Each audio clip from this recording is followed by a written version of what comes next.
មានអ្វីកាត់ឡើងចំពោះរាងកាយរបស់អ្នកនៅពេលអ្នកញ៉ាំផ្លែចេកពីរផ្លែក្នុងមួយថ្ងៃ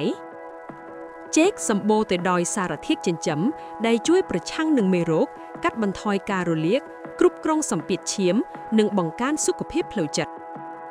ការញ៉ាំចេកពីរផ្លែក្នុងមួយថ្ងៃផ្ដល់នូវវីតាមីននិងសារធាតុរ៉ែសំខាន់ៗជួយគ្រប់គ្រងកាឡូរីស្ករប៉ូតាស្យូមនិងកាបូអ៊ីដ្រាតដែលអាចបណ្ដាលឲ្យឡើងទម្ងន់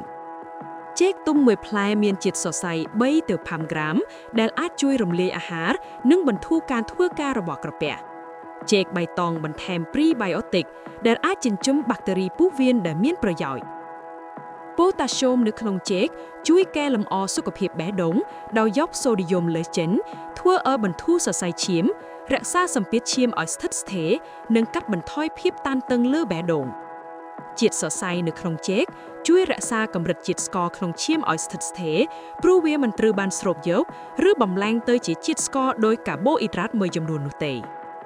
ការបន្ថែមចេកទៅក្នុងរបបអាហារប្រចាំថ្ងៃអាចជួយដល់មនុស្សដែលព្យាយាមឈប់ជក់បារីផងដែរវីតាមីននិងសារធាតុរ៉ែរបស់វាអាចជួយកាត់បន្ថយការឃ្លានជាតិនីកូទីនភាពផ្អែមធម្មជាតិរបស់វាក៏ជួយជំរុញចំណង់អាហារផងដែរ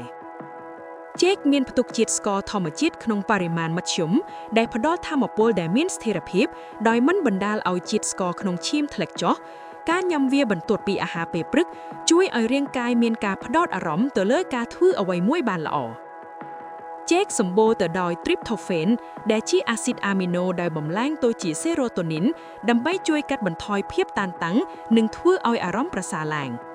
វីតាមីន B6 និងម៉ាញ៉េស្យូមក៏ជួយបន្ធូរប្រព័ន្ធសរសៃប្រសាទនិងជួយអ្នកឲ្យសម្រាកផងដែរអស់កម្លាំងជាប្រចាំអាចបង្ហាញពីកង្វះជាតិដែក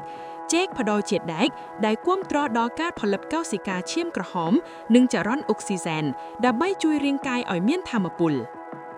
ចេកផ្ដល់ប៉ូតាស្យូមនិងម៉ាញ៉េស្យូមដែលជួយការពារការរមួលសាច់ដុំនិងជំរុញការងើបឡើងនៃសាច់ដុំបន្ទាប់ពីហាត់ប្រាណ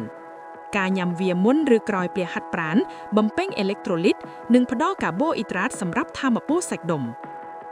ចេកសម្បូរទៅដោយវីតាមីន C